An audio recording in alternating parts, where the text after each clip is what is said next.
Hola, bona tarda. Benvingudes i benvinguts a un nou seminari del quart cicle de seminaris de l'Observatori d'Ètica en Intel·ligència Artificial de Catalunya sobre ètica, impacte social i compliment legal. Després de la conferència d'obertura a càrrec del professor Alessandro Mantelino sobre el fundament del Right Impact Assessment in the AI Act, Roots, Legal Obligations and Key Elements, avui comptem amb un nou seminari sobre intel·ligència artificial i drets humans en Amèrica Latina, tendències y reflexiones a partir de estudios de caso, a càrrec de la Jamila Venturini, que és codirectora executiva de Drets Digitals o Derechos Digitales. El seu treball està molt relacionat amb els impactes de les tecnologies en la llibertat d'expressió, privadesa, protecció de dades i especialment en la seva interacció amb l'exercici d'altres drets fonamentals. La Jamila Venturini és periodista per la Universitat de São Paulo i màster en Ciències Socials amb orientació en Educació per Flaxo d'Argentina. És autora de diferents llibres, especialment subratllat termes de servei i drets humans o términos de servici i drets humans, una anàlisi dels contractes de plataformes en línia i també recursos educacionals oberts al Brasil. És membre de la xarxa llatinoamericana d'estudis en vigilància, tecnologia i societat, l'Hàbits, i del col·lectiu Interveus, la xarxa llatinoamericana d'Intervoces. Avui tenim el plaer de tenir a la Jamila Venturini, que ens parlarà, com us he dit, d'intel·ligència artificial i drets humans, en particular Amèrica Llatina, i és una sessió que analitzarà des d'aquesta perspectiva del sector públic a Amèrica Llatina a partir d'un conjunt d'estudis de cas desenvolupats per Derechos Digitales. I, com veureu, plantejarà diferents reflexions sobre tendències regionals en matèria de regulació d'intel·ligència artificial que veureu que és molt estimulant per la discussió per tothom que estigui seguint aquesta nova sessió, aquest segon seminari de l'OEIAC. Drets Digitals o Derechos Digitales és una organització d'abast llatinoamericà, és una organització independent i sense ànim de lucre, fundada l'any 2005 i té com a objectiu fonamental el desenvolupament, la defensa i la promoció dels drets humans a l'entorn digital. I el treball d'aquesta organització es concentra en tres eixos fonamentals: llibertat d'expressió, privadesa i dades personals i drets d'autor, així com l'accés al coneixement. La visió de Derechos Digitales és contribuir cap a una societat llatinoamericana més justa, més inclusiva i més igualitària, i en la qual Derechos Digitales participa directament i en coordinació amb d'altres organitzacions en la defensa dels drets humans a l'entorn digital, per tal que les tecnologies estiguin al servei del desenvolupament integral de les persones. És un honor comptar amb Jamila Venturini avui aquí per aquest segon seminari del cicle OEIAC, del cicle de seminaris de l'Observatori d'Ètica en Intel·ligència Artificial de Catalunya, i estem encantats de poder tenir aquesta interacció no només amb persones més properes, diguéssim, sinó amb persones que estan a molts quilòmetres de distància, però que ens uneixen moltíssims interessos compartits. No només interessos del punt de vista de la intel·ligència artificial, sinó també interessos, fins i tot podríem dir, encara majors, que són el benestar humà, el desenvolupament i al capdavall un món més just. En aquest sentit, podríem dir que treballem plegats. Jamila, un placer tenerte aquí con nosotros en este segundo seminario del ciclo OEIAC y voy a darte la palabra y vamos a disfrutar con tu ponencia y, como ya sabes, luego tendremos preguntas, algunos comentarios y, mientras tanto, disfrutaremos de todo lo que tiene que ver con derechos digitales. Así pues, adelante, cuando quieras. Es un gusto al ver participar en este espacio con ustedes y compartir un poco del trabajo que desarrollamos en derechos digitales. Hice un esfuerzo por entender la introducción en catalán, pero creo que como una reacción inicial Me parece que es muy valioso poder tener este tipo de intercambio entre regiones y entre contextos diferentes mientras tratamos de pensar cómo lidiar con esta tecnología, cómo lidiar con estas tecnologías desde una perspectiva de protección de derechos humanos. Hoy yo voy a compartir algunas reflexiones a partir del trabajo que lidero en derechos digitales. Como se mencionó en la introducción, derechos digitales hace casi 20 años viene trabajando por la protección y promoción de derechos humanos en entornos tecnológicos y desde 2019 nos venimos dedicando intensamente a desarrollar evidencias y recomendaciones sobre el uso de tecnologías de inteligencia artificial en América Latina. Y voy a hablar un poquito más sobre eso enseguida. No sé si mi presentación ya está disponible. Muchas gracias. Creo que podemos pasar a la siguiente pantalla, así comento un poco cómo va a ser la estructura de esta conversación. Em, la voy a dividir en 2 partes, una enfocándose un poco en los estudios de caso que quiero compartir con ustedes y algunas tendencias sobre el uso de inteligencia artificial desde el sector público a partir de estos estudios de caso. Y la segunda parte quisiera traer algunas reflexiones relacionadas a los desarrollos regulatorios en la materia en América Latina. Al final, dejaré algunas reflexiones finales buscando fomentar nuestra conversación y una discusión con quienes nos acompañan. Podemos pasar a la siguiente diapositiva.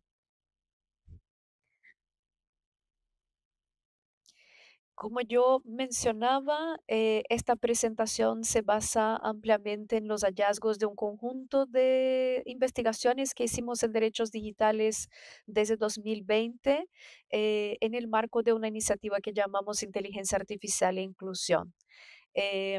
Este conjunto de investigaciones incluye 6 estudios de caso. Ustedes ven en la pantalla la referencia de 4 de ellos sobre el uso de inteligencia artificial en el sector público en 4 países de América Latina. Em, y quizás ustedes se pregunten, pero ¿por qué el foco en el uso de IA en el sector público? Y ahí quisiera hacer una referencia a la presentación del profesor Alessandro Mantelero, la última sesión de este ciclo de seminarios, cuando él menciona los sesgos históricos de datos y algorítmicos involucrados en la producción y el despliegue de inteligencia artificial mostrando, por ejemplo, imágenes de las calles generadas por inteligencia artificial en distintas regiones del mundo y evidenciando cómo la máquina, en cierta medida, o la tecnología trae también una visión propia sobre qué sería al final del día Asia, Europa, América, y África, ¿no? A partir de la representación en imágenes de calles. Y nuestra preocupación es cómo este tipo de sesgos se transfiere a la decisión pública junto con el potencial impacto al ejercicio de derechos humanos y el cumplimiento de las obligaciones de los estados en garantizar los derechos humanos. En última instancia, este tipo de implementación, si no se hace de forma muy cuidadosa y a partir de criterios muy cuidadosos, puede invertir el sentido de la política pública, generando más exclusión y desigualdades, por ejemplo, ¿no? Em, Quisiera aprovechar de adelantarles que estamos trabajando en una nueva serie de estudios de caso que incluye nuevos análisis en Argentina, Colombia, México y Paraguay y nuevos temas de investigación también. Al final yo dejaré todas las referencias. Esta presentación también quedará a disposición de quienes quieran solicitarle a la organización y quieran profundizar en las temáticas que voy a traer. Me parece importante comentar también brevemente que los estudios de caso hacemos derechos digitales a partir de una metodología que desarrollamos y de la cual hablaré también brevemente enseguida, en alianza con organizaciones nacionales que trabajan en temáticas de tecnología desde la sociedad civil o de la academia. Entonces, los estudios que ustedes ven son todos hechos en alianza con organizaciones que están en los países y que tienen la mejor perspectiva sobre los impactos de esos sistemas. Podemos pasar a la siguiente pantalla. Antes de entrar un poco en lo que sería la parte uno de esta presentación, quisiera hacer uno quizás no tan breve preámbulo para mejor situarnos en esta conversación. También creo que muy en línea con lo que mencionaba el profesor Mantelero, el último seminario, mi propuesta es situarnos a partir de una perspectiva sociotécnica sobre la inteligencia artificial, perspectiva que implica, como mencionó el profesor Mantelero y como dice también ese pequeño extracto de un trabajo de Ben Williamson, implica en que los sistemas a la vez reflejan e imponen visiones del mundo a la sociedad. Y nuevamente el ejemplo de las calles en las distintas regiones del mundo es un ejemplo interesante para pensarlo. Por un lado, eso implica entender que las tecnologías no son neutrales, sino que conllevan por diseño un conjunto de valores plasmados en códigos computacionales que por su vez van a tener consecuencia en sus usos y sus aplicaciones, como también lo han apuntado distintas referencias en los estudios de ciencia, tecnología y sociedad.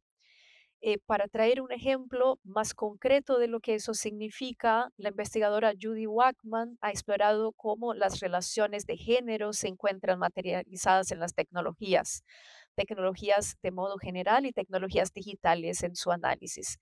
Esas tecnologías no solo incorporan una noción de masculino y femenino, por ejemplo, socialmente construidas, como luego pasan ellas mismas a ser parte de la construcción de significado de esos conceptos. Volviendo al ejemplo de las calles, las personas que reciben ciertas imágenes con una cierta representación, en este caso no de género, pero de qué sería la distribución geográfica, la diversidad cultural del mundo, pasan de alguna forma también potencialmente a entenderlo de esa manera. El otro ejemplo que quisiera traer viene de Benjamin y ella trae una idea sobre diseño discriminatorio. Identifica cómo jerarquías raciales también son normalizadas en la producción tecnológica y desde su trabajo se ha desarrollado la idea de racismo algorítmico también como un atributo de las nuevas tecnologías, incluso de la inteligencia artificial. Por eso son tan importantes las discusiones sobre diversidad, inclusión y equidad en los procesos de producción y decisión sobre el uso de tecnologías, y que son también fundamentales desde un punto de vista regulatorio, aunque en América Latina todavía no están en el centro de la discusión.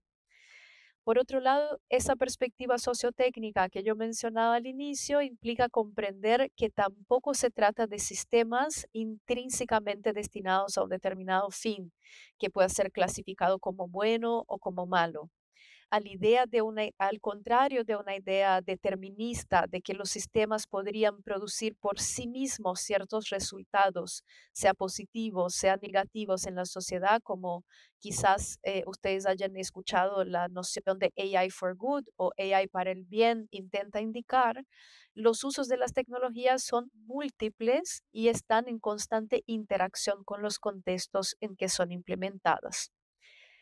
Con eso, en primer lugar, nos alejamos de una idea de AI for good y en cambio tratamos de tener en cuenta tantos los procesos de producción como los contextos de uso de las tecnologías cuando pensamos sobre inteligencia artificial, sus impactos y su regulación.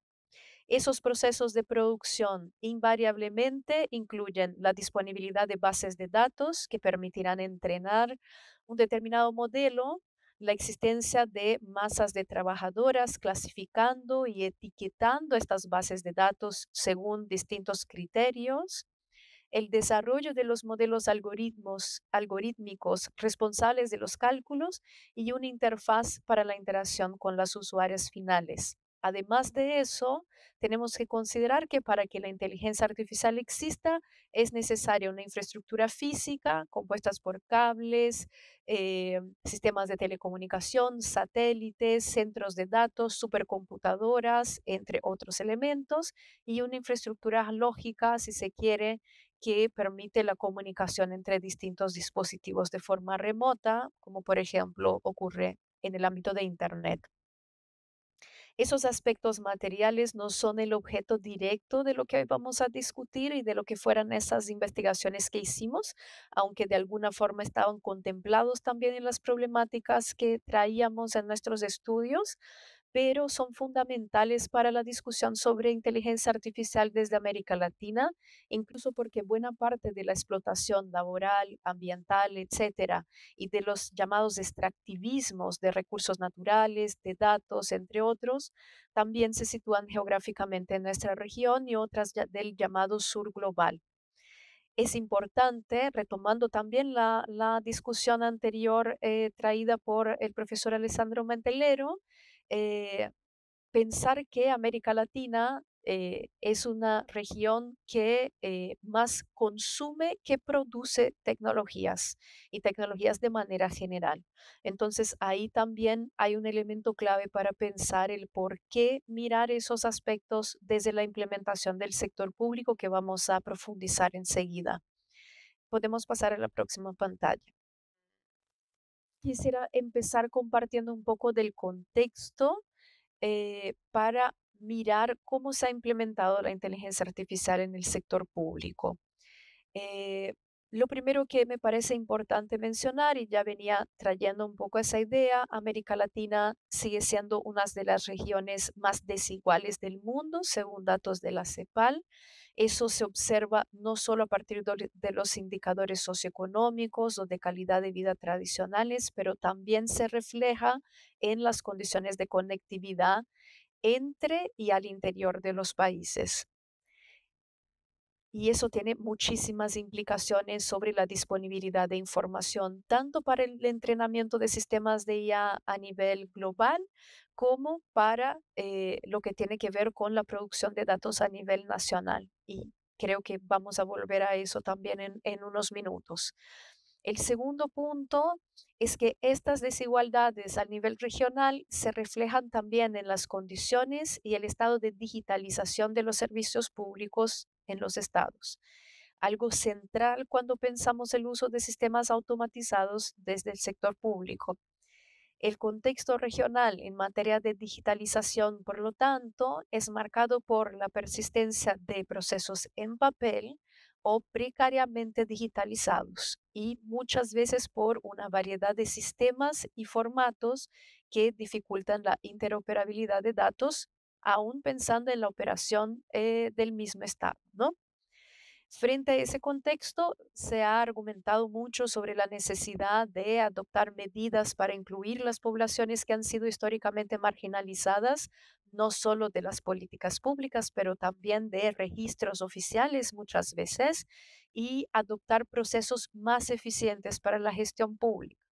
Sin embargo, y eso es importante también compartir desde ya, desde nuestra perspectiva, los desafíos existentes requieren esfuerzos que van mucho más allá del ámbito puramente tecnológico y ningún argumento relacionado a inclusión o a eficiencia puede justificar la vulneración de otros derechos fundamentales. Ahora sí pasemos a la próxima pantalla.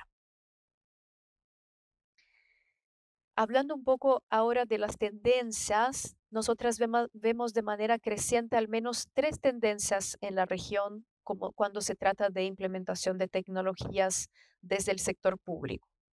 La primera tiene que ver con la digitalización entre las interacciones entre el Estado y la ciudadanía, y eso se refleja, por ejemplo, en la mediación de una aplicación de celular para el acceso a asistencia social o para el ejercicio de derechos laborales, para obtener información, por ejemplo, sobre políticas de empleo u otras similares.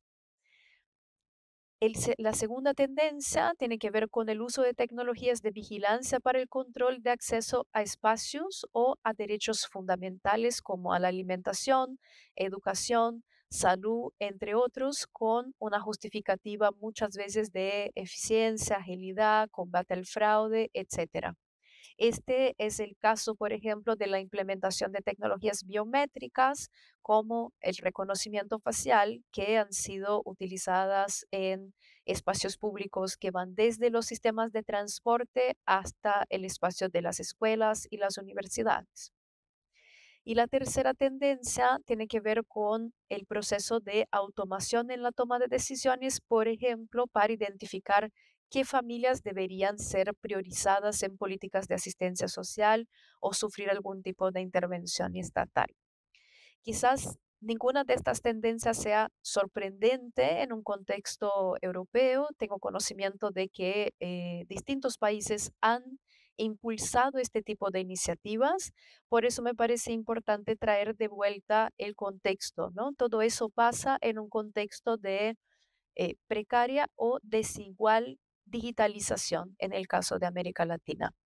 Además, sobre el último punto, el punto relacionado a automatización de de la toma de decisiones, es importante mencionar que los países han avanzado fuertemente hacia la adopción de lo que denominan inteligencia artificial en la administración pública. Volveré al por qué esa acotación de que es algo que ellos dicen que es inteligencia artificial, y lo han hecho incluso en un vacío o un contexto de precariedad normativa e institucional. En particular, una precariedad normativa e institucional para garantizar el cumplimiento con estándares mínimos de derechos humanos. No se trata solo de la inexistencia de leyes específicas sobre inteligencia artificial, pero de deficiencias que persisten en materia de acceso a la información y protección de datos, por ejemplo, elementos que son clave cuando tratamos de pensar garantías y protecciones a la ciudadanía frente a usos o implementaciones tecnológicas desde el Estado, en particular en esos tres aspectos que yo mencionaba anteriormente. Volviendo al uso de inteligencia artificial por el sector público, en general son iniciativas que se vienen incrementando en los más diversos sectores como educación, asistencia social, salud, justicia, entre otros, pero que muchas veces tienen como público prioritario a los grupos que han sido histórica y diferenciadamente marginalizados y que han sido sujetos a sistemas de vigilancia y control también históricamente. Se trata, por lo tanto, en muchos casos de restringir o controlar el acceso a espacios públicos o a servicios esenciales para un grupo importante y creciente de la población latinoamericana en un contexto regional de empobrecimiento.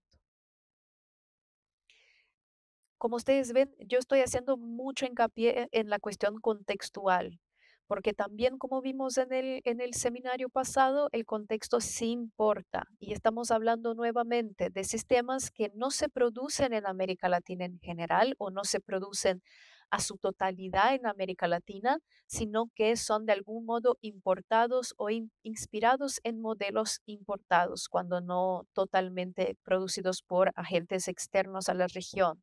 Eso significa que la visión sobre las problemáticas sociales que buscan tratar esos sistemas no necesariamente condice con la realidad regional. Y como yo decía, tenemos un problema de vacíos en las bases de datos porque hay poblaciones que directamente no son contabilizadas en esos procesos y tenemos un problema de desconocimiento de estas realidades, ¿no? Y que se viene, yo diría, también incrementando en los últimos años, incluso con la precarización de los procesos de producción de censos y producción de estadísticas oficiales. Volviendo entonces a nuestra presentación, pasando a la próxima pantalla, quisiera entrar ahora sí en algunas tendencias a partir de los casos de estudio.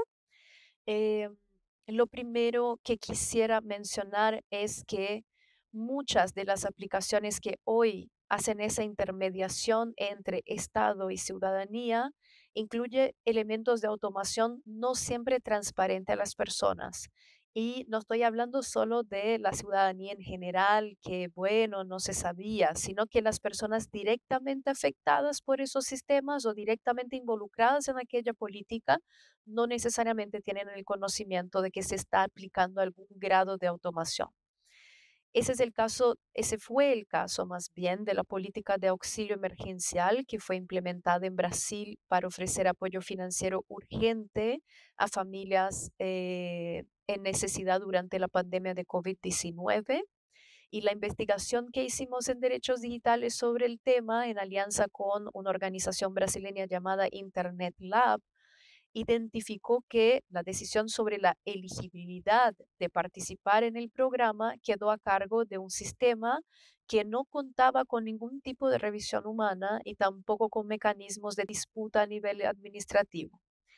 Básicamente el sistema funcionaba con que se ingresaban un conjunto de datos a una aplicación móvil de forma obligatoria, lo que dejó muchísimas personas de salida excluidas de la posibilidad de hacer ese planteo. No fueron esfuerzos sociales enormes para que las personas pudieran acceder a un dispositivo y hacer la postulación, y la decisión sobre elegibilidad ocurría a partir de este cálculo algorítmico, que era ampliamente desconocido por parte de las personas que estaban aplicando justamente al beneficio y que atendían a unos criterios muy objetivos, pero que no se sabe que otros tipos de criterios jugaran un rol en esas decisiones.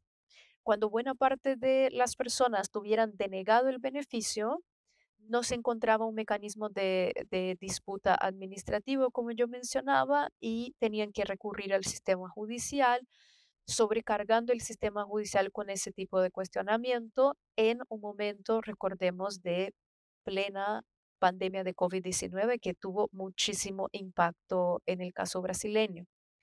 También quisiera resaltar que en este caso la decisión de si una persona es o no elegible a que el sistema afectaba un derecho fundamental en un periodo muy crítico, y aún así no fue considerada la necesidad de revisión humana, lo que resultó en muchísimos errores. Errores que van desde errores de registro en la base de datos hasta errores un poco más refinados, por ejemplo. Algunas características adicionales de los casos que analizamos es que se trata en gran medida de desarrollos administrativos, o sea, implementaciones que no pasan por una discusión legislativa ampliada. En muchos casos lo que vimos es que estas iniciativas, gran parte de carácter dicho piloto, nacen de interacciones directas entre miembros de gobiernos y agentes privados de distintos tipos, o sea, serían iniciativas público-privadas, y encontramos en nuestras investigaciones, en particular en un caso en Brasil sobre un sistema nacional de empleo, indicios de relaciones muy estrechas entre el sector privado y el sector público que llegan a generar dudas sobre cuáles fueron los criterios tomados en cuenta para hacer la alianza en un primer momento. Un ejemplo fue que encontramos en el caso brasileño, como yo decía, la presencia de extractos de documentos de texto integrales de comunicados de prensa de grandes empresas en los documentos oficiales de la implementación para la política pública. Eso, en el caso brasileño que yo mencionaba, se refiere a comunicados de prensa de Microsoft que de repente estaban integralmente presentes en explicaciones sobre el uso de este sistema de automatización para la recomendación de puestos de empleo que se desarrollaba en forma piloto en alianza con Microsoft. Es importante recordar, o nunca está de más recordar, que las alianzas público-privadas requieren muchísimos cuidados adicionales en relación al tratamiento de datos. Ellas no solo pueden generar relaciones de dependencia entre el Estado y el y el sector privado, pero también implican una complejidad en la cadena de actores que tiene acceso a los datos, lo que por su vez genera un conjunto de riesgos, de abusos y fallas de seguridad, sin hablar en potencialmente un nuevo mecanismo de extracción de datos por parte de empresas globales de tecnologías de la ciudadanía latinoamericana. Otra característica que vimos, y podemos pasar a la siguiente diapositiva, ustedes ven en las imágenes una síntesis del tipo de conclusiones, del tipo de tendencia que vimos en los diferentes elementos. Estoy haciendo una síntesis un poco a partir de estas imágenes. Eh, y otra característica que observamos es que en general hay una ausencia de estudios técnicos que avalen la implementación de estas tecnologías. Entonces son implementaciones dichas piloto a partir de acuerdos directos entre sectores del Estado y empresas privadas o universidades privadas u otros agentes, y no hay en general estudios que indiquen el razonamiento por detrás de la implementación, el tipo de problema que se busca resolver, incluso por qué tal problema no podría ser abordado de una forma distinta si es que la implementación tecnológica puede generar riesgos a los derechos humanos. Y acá estamos hablando a lo que en general nos referimos como el criterio de proporcionalidad en el abordaje de derechos humanos, que tiene que ver con eh, si es que hay mecanismos menos intrusivos para llegar a un mismo resultado, ¿no? Entonces, toda esa información se observa de manera general ausente en las implementaciones que miramos. Eh, por otro lado, tampoco se ven mecanismos suficientes de monitoreo o de análisis de impacto a los derechos humanos, a los derechos fundamentales, como se discutió en el seminario pasado, o evaluaciones periódicas del desarrollo. Porque aunque hubiera una justificación para el inicio de esta implementación, se supone que a lo largo del tiempo se debería monitorear hasta qué punto está siendo eh, capaz de llegar a los resultados esperados sin los impactos potenciales que puede representar, ¿no? Otro punto que quisiera traer para atención es que en términos de acceso a la información, y nos interesaba mucho, por eso la preocupación con análisis de impacto, monitoreo y evaluación periódica, pensar cómo la ciudadanía puede acompañar y monitorear de manera independiente esos desarrollos. La ciudadanía pensando también en las organizaciones de sociedad civil. Entonces, cuando pensamos en acceso a la información, las obligaciones de transparencia activa presentes en las iniciativas eran muy escasas, entonces no había información disponibilizada proactivamente a la ciudadanía. Como yo decía, muchas veces no había siquiera la información disponible para las personas directamente afectadas.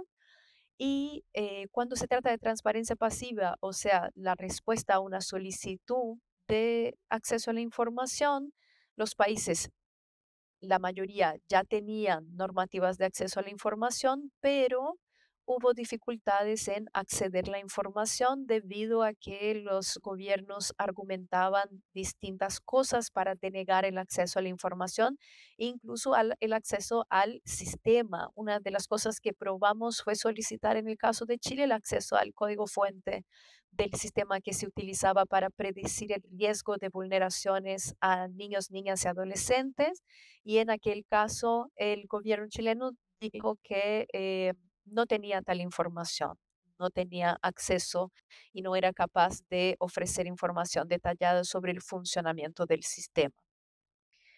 Pasemos a la próxima diapositiva, ya con algunas breves e iniciales conclusiones sobre esas tendencias que observamos, ¿no? Eh, Nos parece que hay una tensión entre la implementación de inteligencia artificial por el Estado y un Estado que tiene que supervisar la implementación o el uso o el desarrollo de IA de manera general, ¿no? Entonces ahí el extracto que traje habla un poco de eso, ¿no? Un Estado que gobierna por algoritmos en contraposición a un gobierno de los algoritmos. Vamos a ver más adelante que muchas de las tendencias regulatorias apuntan, en América Latina, apuntan a supervisar los algoritmos, pero no ponen el debido énfasis en el gobierno por algoritmos, lo que desde nuestro punto de vista puede ser bastante riesgoso y problemático para la efectividad de estas normativas a futuro. Nuestros estudios de caso muestran que no se trata de polos opuestos, pero sí hay importantes desafíos a la regulación de lo que está haciendo el Estado con la inteligencia artificial, en particular con relación al monitoreo y la fiscalización. Y como yo decía, esta es una conversación en gran medida invisibilizada en los debates mayoritarios sobre regulación de IA, que muchas veces se centran en el chat GPT o en los algoritmos de redes sociales, pero no tanto en qué está pasando en los sistemas utilizados por el Estado. Algunos de los desafíos concretos que vemos tienen que ver con que, si bien los países que analizamos, esos 4 países que analizamos, cuentan con leyes de protección de datos, el grado de desarrollo es muy poco uniforme y varias de estas normativas tienen limitaciones cuando se trata de la automatización y el uso de nuevas tecnologías. Algunas de estas normativas tienen más de décadas y están ya hace bastante tiempo en proceso de reforma o de revisión sin avances concretos que permitan abordar las problemáticas más actuales en el tema. El otro punto es que la particularidad de que esos sistemas sean implementados por el Estado no es menor cuando se trata de fiscalizar y supervisar. Es necesaria una autoridad de protección independiente con las capacidades necesarias para desempeñar sus funciones, con los recursos necesarios para desempeñar esas funciones de forma efectiva. Em, Desafortunadamente, este no es el caso en los países que analizamos, aunque tengan legislaciones por un lado razonablemente avanzadas, como el caso de Brasil, que tiene una normativa reciente aprobada en 2018, inspirada en la normativa europea, no necesariamente cuenta con una autoridad con el grado de capacidades y de independencia necesario para supervisar el mismo uso de tecnologías por parte del Estado. También observamos que hay excepciones muy amplias al consentimiento cuando se trata del procesamiento de datos por el Estado. Quizás decir que son muy amplias no sea una referencia adecuada porque muchas veces el Estado sí necesita de estas excepciones para operar y para ejecutar políticas públicas. Sin embargo, Mm, cuando se trata de la transferencia potencial de datos entre el Estado y agentes privados para fines muy distintos a lo que es la implementación de política pública para la cual se entrega determinada información, tenemos una fragilización del derecho de autodeterminación informativa.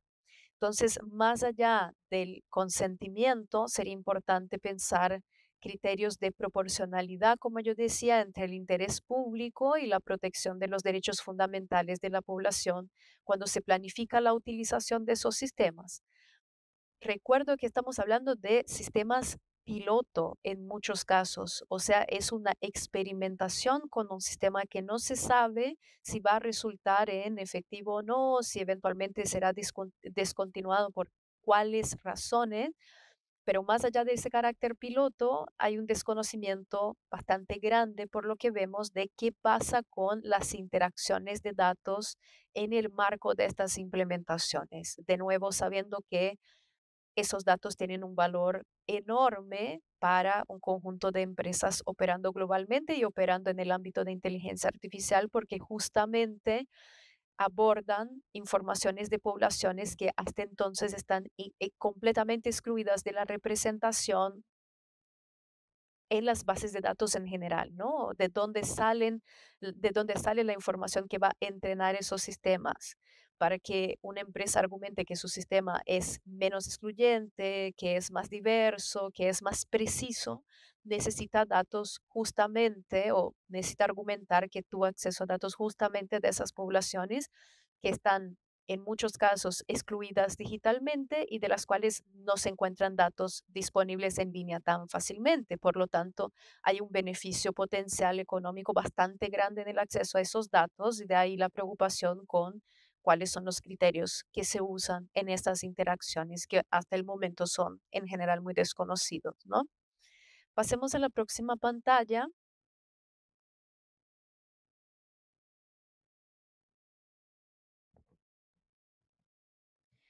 Y hablemos ahora sobre algunos desarrollos y tendencias regulatorias en América Latina, entrando ya a la segunda parte de esta presentación. Em, los debates sobre gobernanza y regulación de inteligencia artificial están muy activos en nuestra región como alrededor del mundo. Podemos mencionar algunos países que vienen avanzando en las discusiones sobre la adopción de una ley específica para lidiar con inteligencia artificial. Ellos incluyen Brasil, Colombia, Costa Rica, Chile, entre otros, que ya tienen discusiones en sus congresos sobre el tema.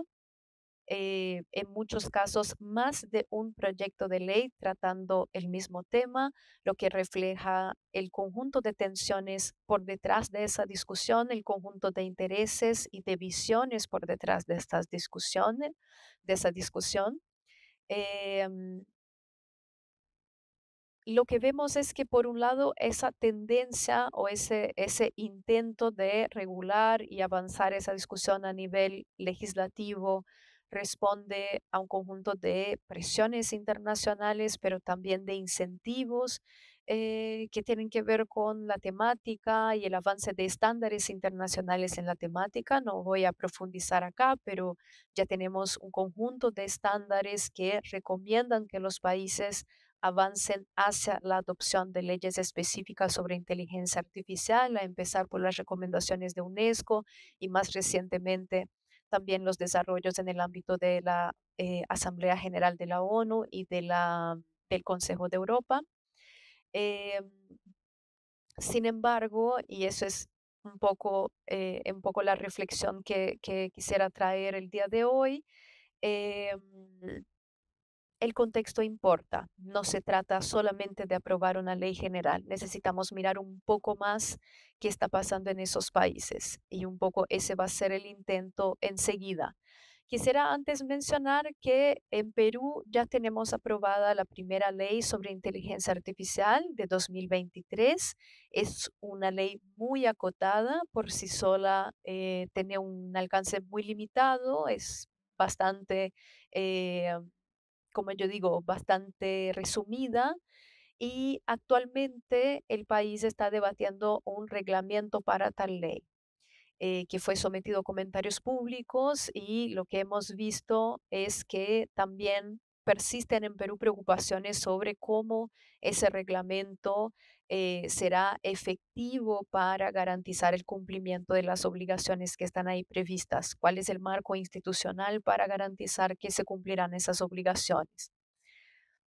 Como yo decía, tenemos desarrollos en Colombia, tenemos desarrollos en Chile y creo que tenemos desarrollo en Brasil. El caso brasileño es muy interesante. Estamos por publicar un paper con más detalles sobre lo que fue el proceso hacia llegar al presente, cuando tenemos una ley fuertemente inspirada por el AI Act europeo, pero que parte de algunos proyectos de ley extremadamente acotados y que apuntaban a básicamente legitimar el uso y la implementación de la inteligencia artificial en los más amplios espectros y sectores del país con muy pocas garantías de cumplimiento a derechos. Entonces hubo una evolución interesante a lo largo de los últimos 3 a 4 años en Brasil.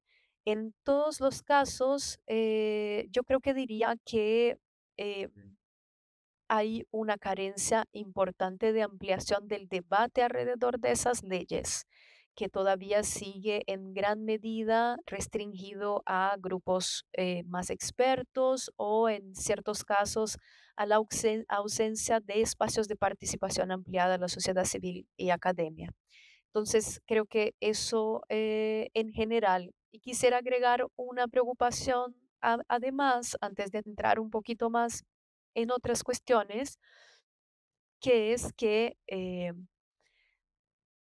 es de conocimiento que América Latina tiene un histórico autoritario importante. El avance democrático en los países es desigual y en general inestable en muchos casos. Y a pesar de eso, muchos de esos proyectos de ley incluyen excepciones muy amplias al uso de tecnologías de inteligencia artificial en contextos de seguridad nacional, por ejemplo, y en algunos casos de seguridad pública.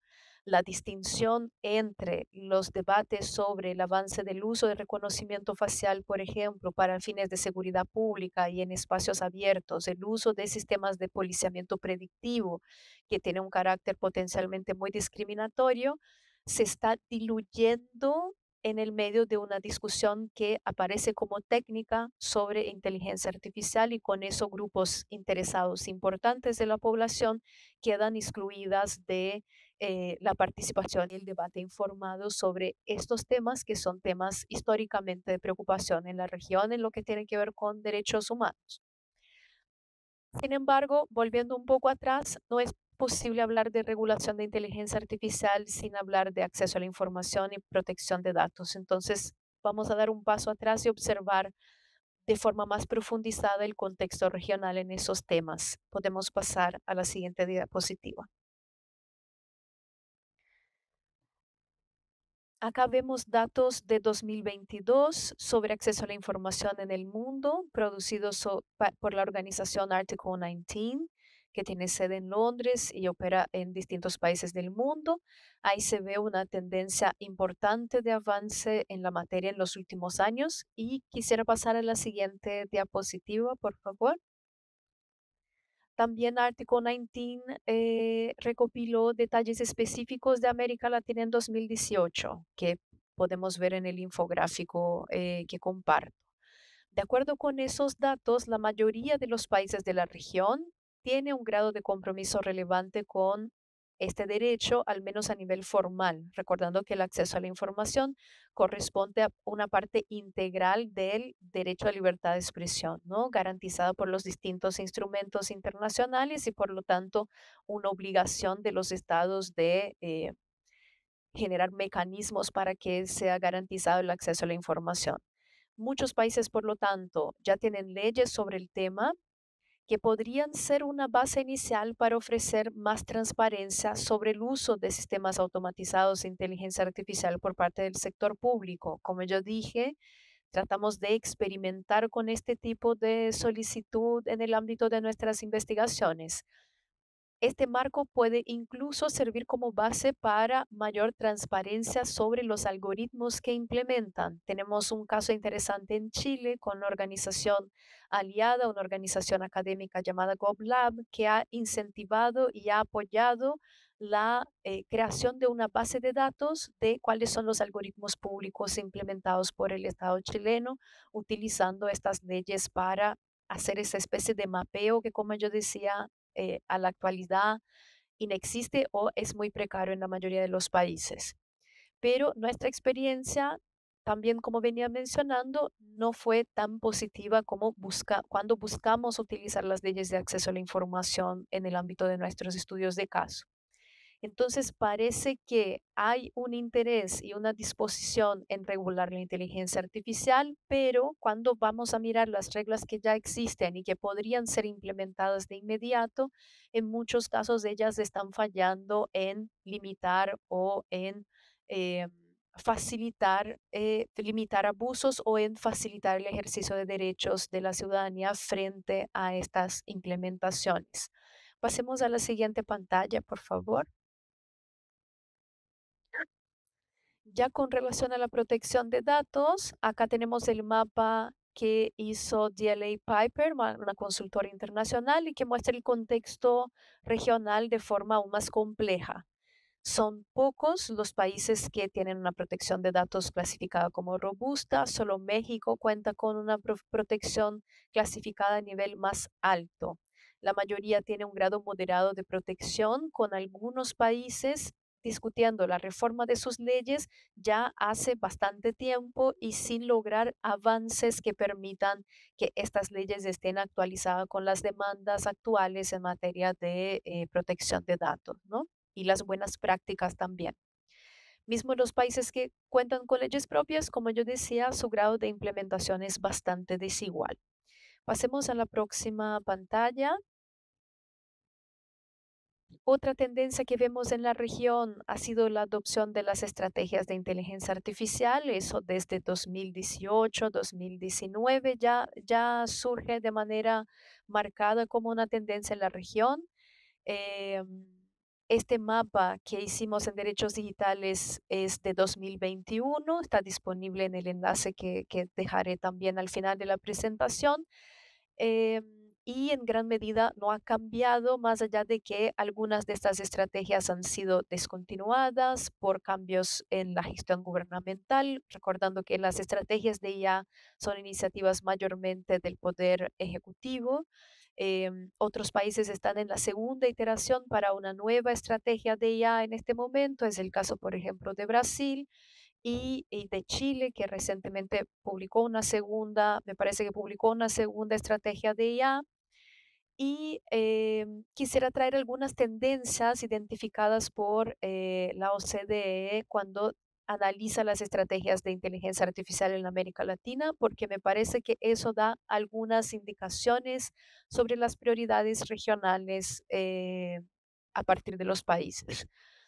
Una gran tendencia es la marcada búsqueda por catalizar el desarrollo económico a través del financiamiento y de incentivos para la investigación y desarrollo de inteligencia artificial. La segunda son intentos de transformar el mercado laboral y fortalecer grupos de talento a través de programas de actualización. La tercera, la promoción de una gobernanza de datos que incluya la apertura de datos de la administración pública y en un muy segundo plano vienen preocupaciones éticas.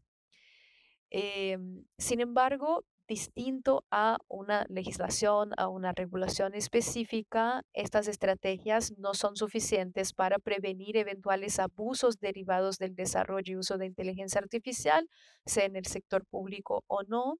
Eh, pero en todo caso, nos parece que la mirada ética no es suficiente para dar cuenta de eso en cualquier situación y es necesario avanzar a una perspectiva de derechos humanos.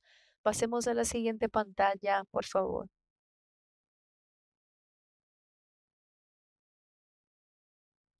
Eh, Consideramos que es fundamental que la gobernanza y la regulación de la inteligencia artificial estén ancladas en una perspectiva de derechos humanos integral y transversal. Y lo consideramos porque esta representa las bases ya acordadas a nivel global y regional sobre estándares mínimos necesarios para resguardar la dignidad humana. Eso es distinto a criterios éticos que pueden ser desarrollados de forma complementaria, una vez que pueden también variar contextual y culturalmente. Nuestros análisis de caso se dieran, como yo decía, a partir de una metodología estandarizada que compartimos con las aliadas en cada país y que buscaba operacionalizar los criterios de transparencia, legalidad, necesidad y proporcionalidad. La perspectiva de derechos humanos también es resaltada por la UNESCO, como yo dejé en la pantalla, y el sistema interamericano ya cuenta con elementos importantes también para dar cuenta de implementaciones desde el sector público, como venimos hablando. Yo quisiera rápidamente resaltar algunas de estas garantías. Una tiene que ver con la idea de que la implementación de la Convención Interamericana de Derechos Humanos no puede implicar la supresión o restricción de derechos garantizados por la misma convención. Un derecho no supera el otro, para decirlo muy en síntesis. Por lo tanto, el despliegue de inteligencia artificial no puede justificarse por el compromiso de los estados en cumplir con derechos económicos y sociales o los objetivos de desarrollo sostenible sin que haya un test que indique que los riesgos representados por ese despliegue sean proporcionados al ejercicio de otros derechos. Eso significa que decisiones sobre el uso de IA por parte de los estados deben ser guiadas como mínimo por un análisis de legalidad, necesidad y proporcionalidad, como yo decía. La decisión tiene que ser capaz de responder a la pregunta sobre si el sistema es adecuado para alcanzar un fin legítimo e identificar las posibles restricciones de derechos implicadas y formas de mitigarlas si es que se avanza con la implementación.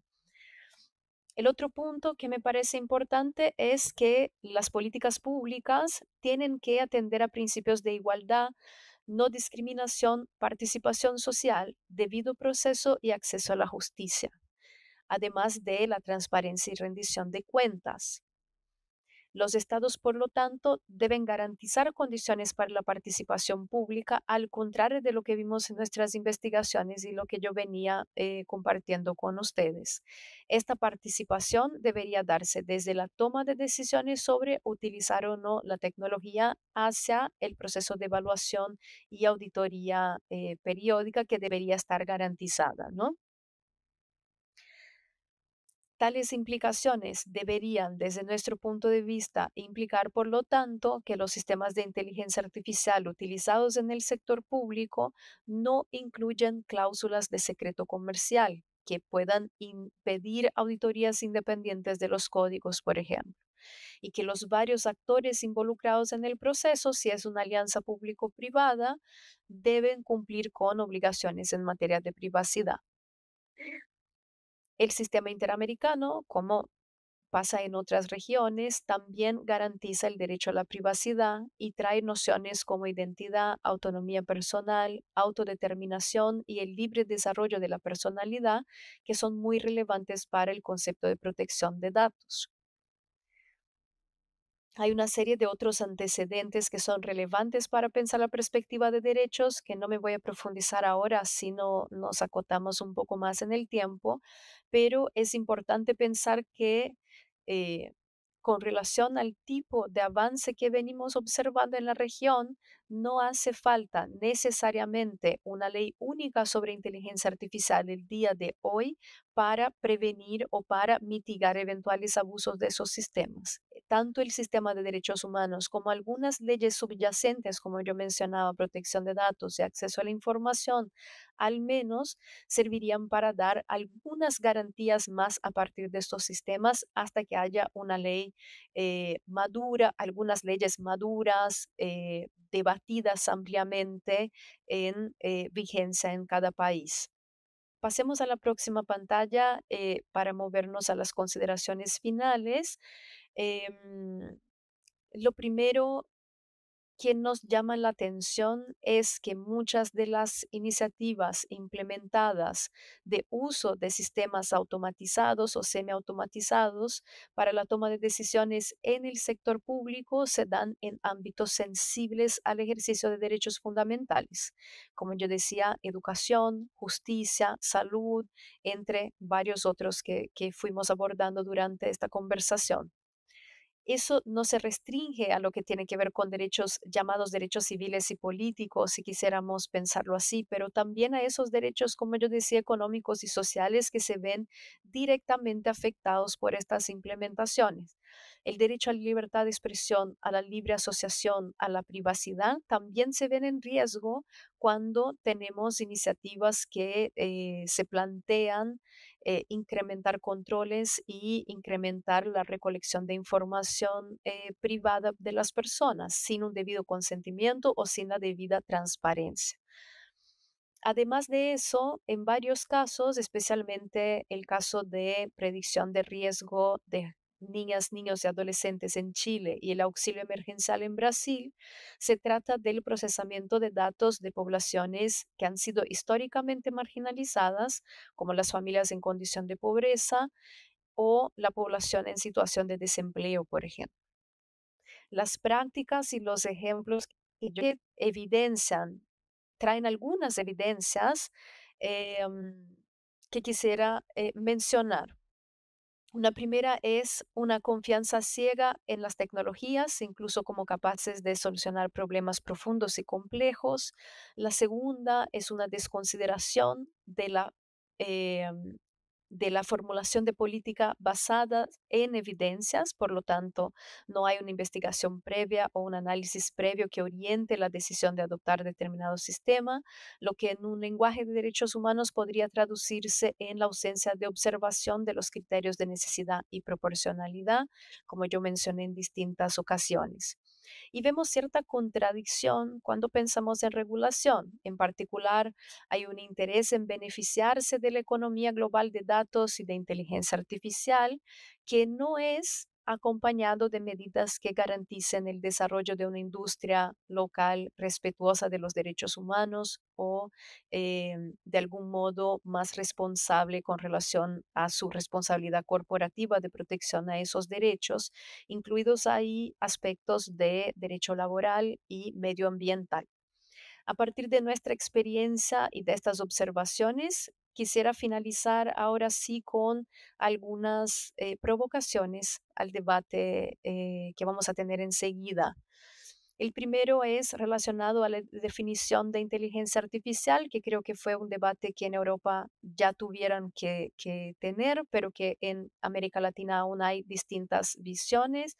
Considerar que una definición muy acotada de inteligencia artificial que se centre en elementos técnicos no da cuenta de una serie de sistemas automatizados o semiautomatizados que mañana pueden venir a tener mayor grado de independencia incluso, pero que desde la actualidad ya son preocupantes cuando implementados por los estados. Ellos implican más opacidad en la interacción con los gobiernos, la potencial afectación a derechos fundamentales y un posible incremento en desigualdades y exclusiones persistentes derivado de distintas capas de sesgos, como mencionamos brevemente al inicio.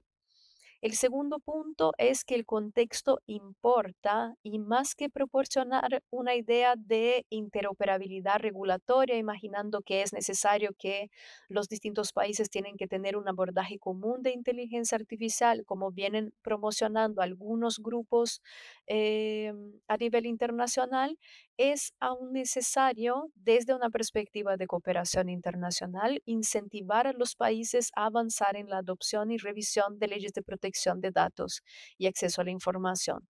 Las discusiones sobre inteligencia artificial no pueden atropellar esos debates que venían avanzando y los desarrollos que ya tuvimos en esa materia.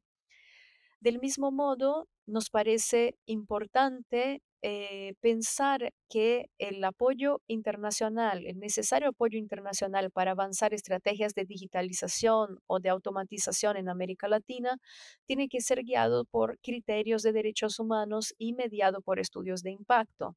Yo no mencioné específicamente con relación a los casos que trabajamos, pero los bancos de desarrollo han tenido un papel clave en financiar iniciativas que son al menos dudosas en relación a su cumplimiento con los estándares de derechos humanos internacionales, como el uso de reconocimiento facial en espacios públicos, en espacios escolares. El último punto es que también, como han recomendado ya expertas en derechos humanos de la ONU, las inversiones internacionales en procesos de digitalización no deben desviar las inversiones necesarias en ámbitos más básicos de las políticas públicas, como las mismas infraestructuras de salud, educación, entre otras, que siguen siendo muy precarias en algunas regiones de América Latina. Más allá de los resguardos necesarios a nivel nacional para garantizar que esta dicha transformación digital se ajusta y promueva derechos, tenemos que pensar en cómo la cooperación internacional puede apoyar a los países a hacer frente a múltiples vulneraciones de las empresas productoras de IA. Difícilmente un Estado latinoamericano o quizás incluso un Estado europeo aisladamente pueda hacer frente a esas empresas con el poder que acumulan y la concentración que acumulan. Entonces sería interesante pensar mecanismos de colaboración, mecanismos de análisis de impacto a nivel internacional que consideren la cadena de producción de la inteligencia artificial de forma más amplia, los aspectos laborales, los aspectos medioambientales, mecanismos de certificación que faciliten la fiscalización del cumplimiento cumplimiento con normas internacionales y de alguna forma ofrezcan una referencia para que los estados, en este caso de América Latina, no terminen implementando los mismos modelos o sistemas que ya fallaran en otras regiones del mundo. Es importante crear condiciones para esa transferencia de información también, siempre pensando en que los sistemas y los usos cambian de contexto a contexto, pero en este momento carecemos de información sobre estos aspectos. Yo quisiera pasar a la próxima pantalla, ya agradeciendo por el espacio. Espero que hayan sido algunas consideraciones iniciales interesantes. Muy feliz de seguir esta conversación y acá quedan también las referencias de los materiales que yo mencioné, de derechos digitales, donde se encuentran todas nuestras producciones y también tanto mis contactos personales como los contactos de la organización para que puedan acompañar el lanzamiento de los próximos estudios que estamos finalizando sobre esas temáticas. Muchas gracias. Pues muchísimas gracias, Yamila. Ha sido un placer poder escucharte y poder aprender muchísimo sobre no solo los estudios de caso en particular, sino sobre la panorámica en cuanto a la situación, el uso, el impacto de la inteligencia artificial en materia de derechos, pero también en materia social, en materia administrativa, en materia de proyección y hasta qué punto también podemos aprender constantemente sobre lo que está sucediendo en diferentes lugares del mundo. Y la verdad es que me ha hecho reflexionar muchísimo. En 40 minutos, 40-45 minutos, la verdad es que he estado apuntando muchísimas cosas sobre las que quizás podríamos conversar. No tendremos suficiente tiempo en este espacio, pero como mínimo podemos iniciar un pequeño, no sé si debate, pero como mínimo una pequeña conversación sobre algunos de los puntos que trataste. La verdad es que algunos me hacen pensar hasta qué punto cuando vemos las cosas de una determinada forma en Europa, en un lugar donde ahora mismo no solo tenemos una ley de protección de datos, sino también una ley de inteligencia artificial y numerosas estrategias también sobre gobernanza de datos y gobernanza de la inteligencia artificial, y nos parecen, bueno, como en algunos casos nos parece como que no es suficiente, ¿no? Y entonces nos cuentas desde Latinoamérica como pues, faltan muchas de estas cosas, ¿no? Y en cierta medida aún estamos en un terreno, un espacio claramente experimental y también con unos niveles de inversión pues muy diferentes, ¿no? Que hasta cierto punto pues pueden ser también un poco el termómetro de hasta qué punto hay un interés, pero en cualquier caso es una situación de la que también podemos aprender mucho. Y entonces uno de los primeros temas que me venía a la cabeza justamente tiene que ver con el tema de la privacidad o la ley de protección de datos y la de la gobernanza de los datos, porque parece como un pilar fundamental para que en cualquier caso sea una estrategia comercial o gubernamental o si queréis una estrategia pública, pues estos datos se utilicen de la mejor forma posible, entre otras cosas porque hemos visto no solo en Europa, en otros lugares del mundo y especialmente en Latinoamérica. Y de hecho me acuerdo de una noticia del Programa de Desarrollo de las Naciones Unidas donde esto se enfatizaba claramente como una forma fundamental para poder mitigar algunas de las desigualdades, ¿no? Pero para ello el rol de la administración pública va a ser fundamental, ¿no? Va a ser muy, muy importante. Y entonces mi primera pregunta sería ¿hasta qué punto anticipas que este mapa en el que se visualizaba claramente México como un país en el que la ley de protección de datos ya está ofreciendo una serie de garantías en cuanto a la privacidad, pero en muchos países de Latinoamérica este no es el caso? Y eso supone en un momento en el que ya no estamos en una fase de revolución de datos, sino en una fase de recolección de los datos, tanto individuales como de los datos administrativos, ¿no? Por parte de algunas grandes corporaciones. Entonces, mi pregunta sería, ¿hasta qué punto Latinoamérica o algunos países de Latinoamérica, incluso donde estás tú, en Brasil, son conscientes de esta situación, incluso diría de este peligro, de este riesgo, ¿no? De no contar con legislación para para defender estos derechos tan fundamentales, ¿no? Como es la privacidad de los datos. Creo que está súper interesante la pregunta porque también me da chance de hablar de otros espacios de discusión y otras iniciativas, ¿no? En este momento Brasil, por ejemplo, está en la presidencia del G20 y está tratando justamente de impulsar una agenda de combate a la desigualdad y de soberanía cuando se trata de temática digital. Entonces yo diría que sí hay una conciencia y hay una conciencia creciente sobre tanto el valor de esos datos, los datos públicos, como los datos privados extraídos por otras plataformas, como un intento de alguna forma poner límites a este tipo de desarrollo, ¿no? Em, Me parece que hay un nivel de madurez bastante alto en ese sentido, pero hay una dificultad pragmática en operacionalizar ese tipo de perspectivas. Y hay una complicación es que esos debates sobre protección de datos, acceso a la información y gobernanza de datos, como uniendo todos esos aspectos, ha sido muy fragmentado en la región y yo diría en cierta medida ha quedado un poco oculto en las conversaciones sobre a nivel legislativo. Entonces, si bien los estados están apuntando a nivel ejecutivo reflexiones bastante más refinadas sobre cómo América Latina puede participar en la economía global de datos y una visión bastante refinada sobre el hecho de que no se trata solo de una aplicación llamada inteligencia artificial, sino que hay que haber compromisos transversales con conectividad, digitalización, democratización del acceso a esas tecnologías y hay desafíos que permanecen en ese sentido. Por otro, a nivel nacional, los desarrollos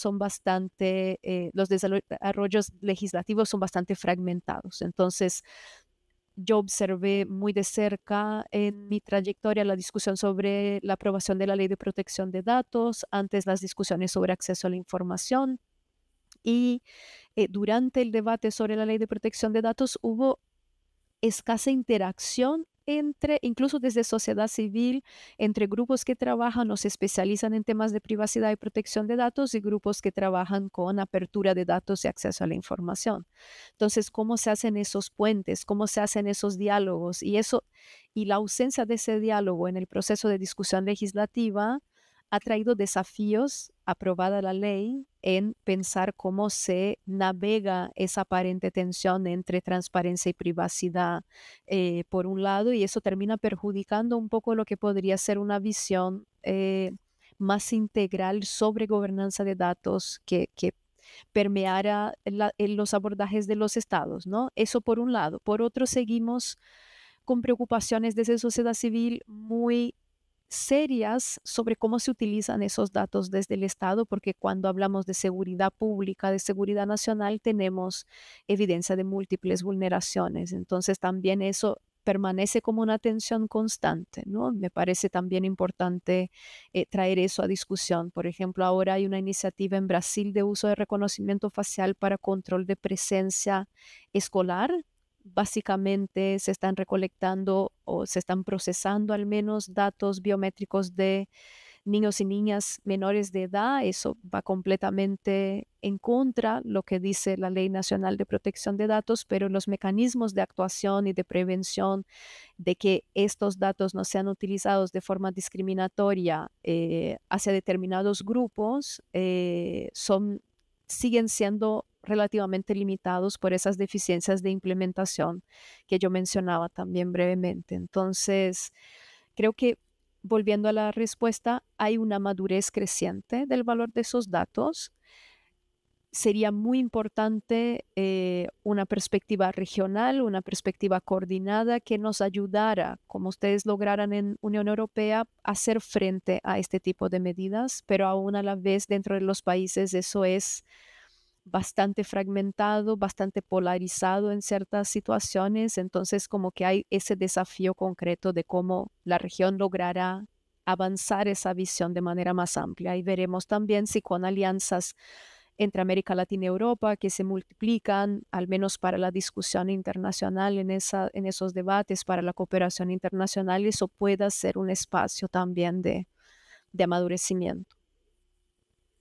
Uno podría pensar un poco, relacionándolo con la respuesta y con el tema que estamos inicialmente tratando en esta conversación, que cuando hay una propuesta de legislación sobre protección de datos o sobre la gobernanza de los datos, el debate público, el debate más social, pues es más intenso, más activo, ¿no? Y conduce pues, a una serie de reflexiones, de interacciones entre lo que parece ser un buen uso de los datos y también pone sobre la mesa cuáles son los usos que no son deseables o no son éticos, no son para nada beneficiosos para el individuo, pero también para grupos específicos de individuos que muchas veces pueden estar sobrerepresentados en unos conjuntos de datos por determinadas actividades, determinadas situaciones históricas. Entonces, esto que lo has comentado en tu presentación me parece interesante de abordar, porque, como decías, el contexto es muy importante, no solo en Latinoamérica, en cualquier lugar del mundo, pero el contexto histórico lo es en particular, ¿no? Y vemos claramente como en diferentes lugares del mundo lo que muchas veces damos por sentado o por alcanzado, como es una cuota de derechos pues que nos puede permitir tener más libertades, a veces esto no está garantizado para siempre, ¿no? Y entonces vemos que puede haber un cierto retroceso, no solo en cuanto al uso de los datos, sino en cuanto al abuso de los datos, ¿no? Entonces, yo creo que Latinoamérica, especialmente para los europeos, es un lugar que deben tomar mucha conciencia y tomarlo con mucha consideración, porque vemos claramente que hay unos regímenes que en muy poco tiempo se vuelven autocráticos, ¿no? Y que hacen un uso de la información de una forma muy perversa, ¿no? Tenemos en mente claramente en los últimos meses a Argentina, pero también podemos tener en mente otros países de la Unión Europea que son también miembros pues de un conjunto de países que en principio prevén y estipulan que la defensa de los derechos a partir de la Carta de los Derechos Fundamentales sabe, ¿no? Así que tampoco estamos aquí como para dar lecciones de ese tipo, pero sí que vemos que es muy frágil, ¿no? Y esa fragilidad se traslada luego en políticas, ¿no? Yo quería preguntarte, porque claro, tú como codirectora de Derechos Digitales, debéis, supongo, ¿no? Debéis estar en una situación de una cierta, no sé si angustia es la palabra, pero una cierta incertidumbre que os debe hacer trabajar mucho más, ¿no? De forma mucho más intensa, ¿no? En ese sentido. Seguramente, seguramente, Albert. Y vos mencionabas sobre el debate público, ¿no? Sobre cómo esas discusiones legislativas también ayudan a que haya más debate sobre este tipo de temas. Y desafortunadamente hemos vivido en los últimos años un contexto de polarización en esos debates que incluso alcanza los debates sobre tecnologías, ¿no? Entonces, desde derechos digitales, como presentabas al inicio, trabajamos distintos temas, no solo la inteligencia artificial, y lo que hemos visto es incrementalmente mayor interés por esos temas, lo que es muy, muy positivo, pero por otro lado también vemos, ay, perdón por el ruido, también vemos cómo ese debate se polariza y muchas veces cómo se deteriora la discusión legislativa a partir de una polarización en redes sociales. En Brasil, eso ha sido objeto de discusión en distintos ámbitos de política pública, en distintas áreas, una especie de preocupación con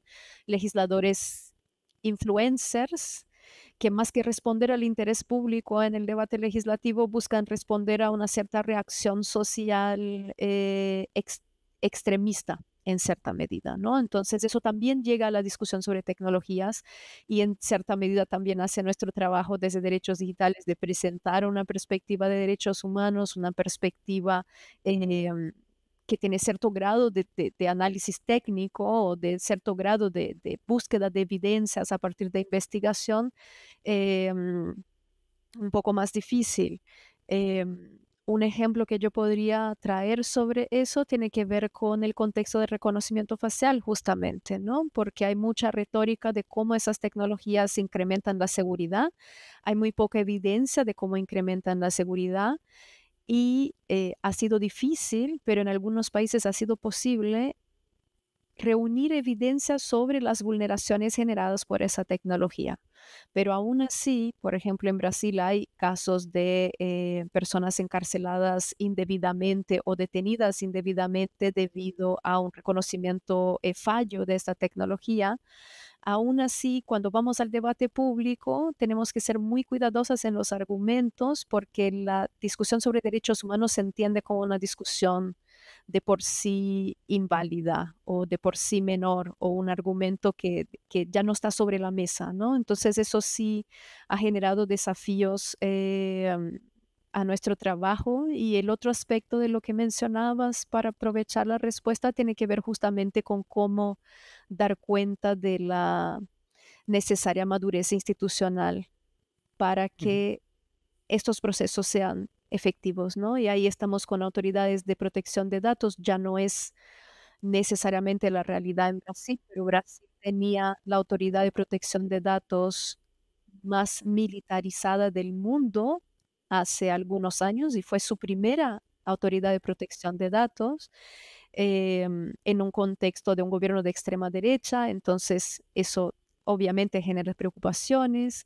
En algunos países se han utilizado leyes de protección de datos, no fue el caso de Brasil, pero hace algunos años en Perú se han utilizado medidas administrativas relacionadas a protección de datos para silenciar cierto tipo de periodismo de investigación. Entonces, las autoridades argumentando que su derecho a la privacidad estaba siendo vulnerado por los medios, cuando en realidad hay un límite muy claro ahí de aplicación de la ley de protección de datos, o al menos a nivel internacional se entiende así. Entonces, sí es una preocupación constante ese marco institucional y nos pone en el constante desafío también de pensar cómo mejor desarrollar este tipo de leyes, ¿no? En la discusión sobre plataformas, eso implica, por ejemplo, cuidados extremos en la regulación de contenidos, por ejemplo, más allá de Ujú. las evidentes preocupaciones que tenemos con el extremismo en las plataformas, con el histórico que tenemos de censura y de autoritarismo, es muy delicado pensar en una autoridad gubernamental que de alguna forma tuviera poderes para regular cuál es el discurso que circula, ¿no? Entonces sí es un momento, como decías, en algunos momentos de angustia, pero en otros momentos también de mucha reflexión sobre caminos, porque lo que está dado parece que no necesariamente es suficiente para responder a los desafíos que tenemos. Ujú. Eso me hace pensar, quizás en una última reflexión, comentario, pregunta, para finalizar.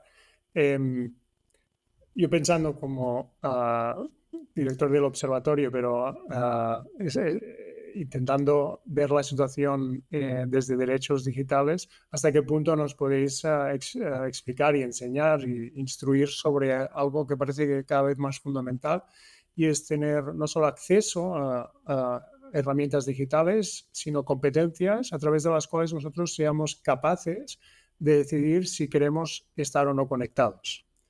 En un momento en el que parece que, especialmente a través de las redes sociales, pero también de otros canales que no son de información, sino que son de intoxicación, nosotros no avanzamos como sociedad o como sociedades, sino que parece que hacemos lo contrario, ¿no? Y entonces mi pregunta después de este comentario sería, ¿crees que en Latinoamérica estáis en un punto también en el que hay, por parte de unos sectores de la sociedad, hay este tipo de reflexión, maduración en cuanto a la conexión digital? ¿O es simplemente una reflexión que no es válida y que solo os planteáis un poco reducir la brecha digital? Wow, me hace pensar un montón de cosas. Yo creo que sí hay ciertos sectores que están pensando mucho sobre eso. Haría referencia en particular a los pueblos originarios, porque sí han sido grupos que han estado expuestos de forma más reciente a la conexión, especialmente los que están en localidades remotas, en Amazonía, en zonas rurales un poco más remotas, y que han visto de forma muy concreta la consecuencia de estas redes de esta tecnología sobre su población, sobre sus jóvenes, sobre el interés que hay en su propia cultura. Entonces, eso sí ha sido un debate interesante, aunque muy segmentado, yo diría, a esos grupos, a esos grupos. Yo no diría que de forma amplia en América Latina estamos pensando sobre el derecho a la desconexión, por ejemplo. Creo que, al contrario, ha habido un impulso mayoritario, enorme hacia una idea de tecnosolucionismo. En ese momento, por ejemplo, hay gobiernos que están buscando digitalizar el 100% de las actividades escolares sin mayor reflexión sobre los impactos en derechos fundamentales, los impactos en la salud y el desarrollo de las personas, los múltiples impactos que eso puede tener sin considerar el tipo de tecnología que se está promoviendo. Entonces, hubo recientemente declaraciones de uso de ChatGPT para la elaboración de planes para las clases en primaria y eso de forma muy abierta y con muy poca discusión. De alguna forma hubo una reacción, eso pasó acá en São Paulo, donde yo estoy en Brasil, hubo una reacción social a eso, pero lo traigo como ejemplo de lo extremo que viene siendo ese impulso de adoptar tecnologías a cualquier costo, adoptar tecnologías que eventualmente ni sabemos qué aportan o no aportan. Por otro lado, yo creo que, y quisiera quizás finalizar con eso en una nota un poco más optimista. En América Latina tenemos una comunidad trabajando temáticas de derechos humanos y tecnologías muy activa, yo diría bastante significativa y bastante diversa. Entonces, si bien hay debates que se ven limitados a ciertos grupos, hay una comunidad también que trata de empujarlos al debate público, que siempre está lista para hacer la reacción o hacer el contrapunto, más allá de que los espacios sean limitados. Hay una comunidad em, em, muy potente. Tenemos casos de interrupción de reconocimiento facial en lugares públicos a partir de iniciativas de sociedad civil junto con academia. Tenemos iniciativas legislativas impulsadas 100% por sociedad civil y ahí lo interesante que me parece resaltar es que no se trata solo de una comunidad relativamente técnica trabajando temáticas de tecnologías, no son solo los nerds o los geeks que están hablando de eso, sino que eso sea en gran medida expandido a sectores que están directamente afectados por el tipo de cuestiones que yo mencionaba en la presentación de hoy, ¿no? Entonces, grupos trabajando derecho a educación, grupos trabajando los derechos de la población afrodescendiente, en el caso de Brasil de forma muy, muy presente y haciendo una resistencia muy directa a ciertos tipos de sistemas que ya se han mostrado discriminatorios. Y por último, hay una comunidad también muy activa en pensar otras formas y otras racionalidades para desarrollar tecnologías. Entonces, nosotras acá hablamos mucho de principios de derechos humanos, que es más o menos el estándar, que es donde hacemos la discusión a nivel regulatorio, pero hay grupos feministas, hay grupos de pueblos indígenas que ya están mucho más allá, tratando de pensar cuál es la tecnología que va a servir a nuestra sociedad, cuál es la conexión, más que decir no quiero conectarme, decir yo me quiero conectar bajo estas condiciones. Estas son las redes comunitarias y estos son los principios y los criterios que yo quiero utilizar para que la tecnología sea en mi beneficio y no el contrario, ¿no? Y eso me parece súper interesante y súper potente en nuestra región y son diálogos y comunidades también muy activas y de las cuales tenemos mucho que aprender y mucho que compartir. Pues nos quedamos con estas reflexiones, Jamila, que también queremos para nosotros. Me han parecido no solo interesantes, sino de mucha esperanza también y muy optimistas y también para hacer un futuro digital que se parezca muchísimo al que estáis proyectando en Latinoamérica.